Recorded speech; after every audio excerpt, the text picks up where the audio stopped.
Le musée des Confluences est l'héritier du Muséum d'histoire naturelle Musée Guimet de Lyon.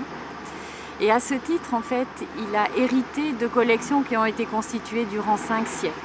Ce qu'à l'origine des collections de l'actuel Musée des Confluences, c'est un cabinet de curiosité de 2 frères lyonnais, Gaspard et Balthazar de Monconis, qui vont constituer ce que l'on appelle effectivement une forme d'abrégé du monde dans une pièce, dans laquelle ils vont rassembler à la fois des objets insolites, des objets exotiques, des instruments scientifiques et des œuvres d'art. Ce cabinet de curiosité était réputé, connu sur un plan, j'allais dire, international.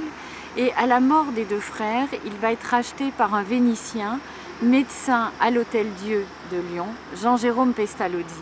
Et nous allons passer de la curiosité au savoir et aller d'un cabinet de curiosité vers un cabinet d'histoire naturelle. À la mort de Pestalozzi, ses enfants vont vendre la collection à la ville de Lyon, au consulat, et qui vont l'installer à l'Académie des sciences et belles-lettres de Lyon, au premier étage de l'hôtel de ville, qui va ouvrir donc au public en 1772, qui fermera avec la Révolution. Durant la Révolution, confiscation, mise en caisse des collections, nombreuses disparitions, mais quelques objets vont subsister et vont servir de base à la création d'un muséum au 19e à Lyon, muséum que l'on installe au Palais Saint-Pierre.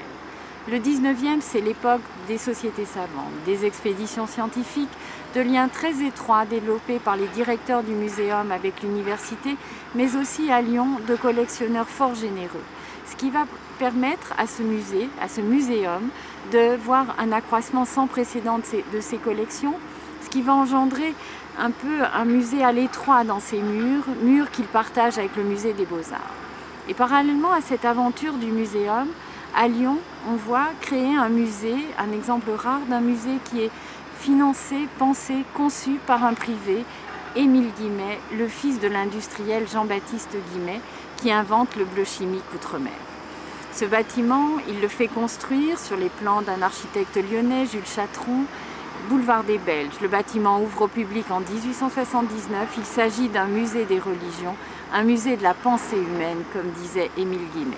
Mais très vite, Émile Guimet se rend compte de la difficulté pour les savants, pour les chercheurs de se rendre à Lyon et va donc vouloir déplacer son musée à Paris, ce qu'il fera, et c'est le musée Guimet de Paris que nous connaissons, place d'Iéna. Le bâtiment vide va être vendu, racheté par une société de frigorifiques qui va le transformer pour partie en patinoire et puis qui fera faillite.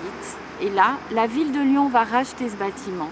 Édouard Herriot est alors jeune maire et décide d'y installer le muséum qui quitte le Palais Saint-Pierre pour venir boulevard des Belges. Mais parallèlement, il prend contact avec Émile Guimet, le convainc de faire revenir à Lyon les collections initialement présentées. C'est ce qui se fera. Et donc en 1913, dans ce bâtiment du boulevard des Belges, existe à la fois un muséum et le musée Guimet nouvellement revenu.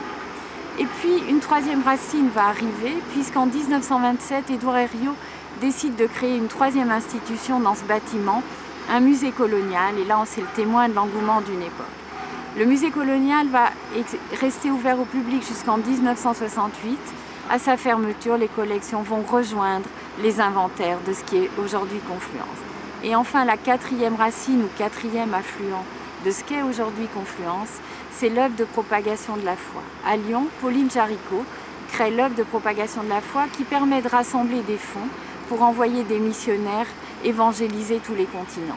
Et ces missionnaires, qui sont souvent des scientifiques, collectent des objets, notamment ethnographiques, qu'ils ramènent à Lyon.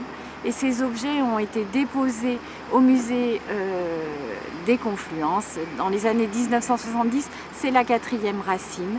Et en fait, voilà, 4 racines pour une collection qui permet aujourd'hui de compter et de raconter la Terre des Hommes.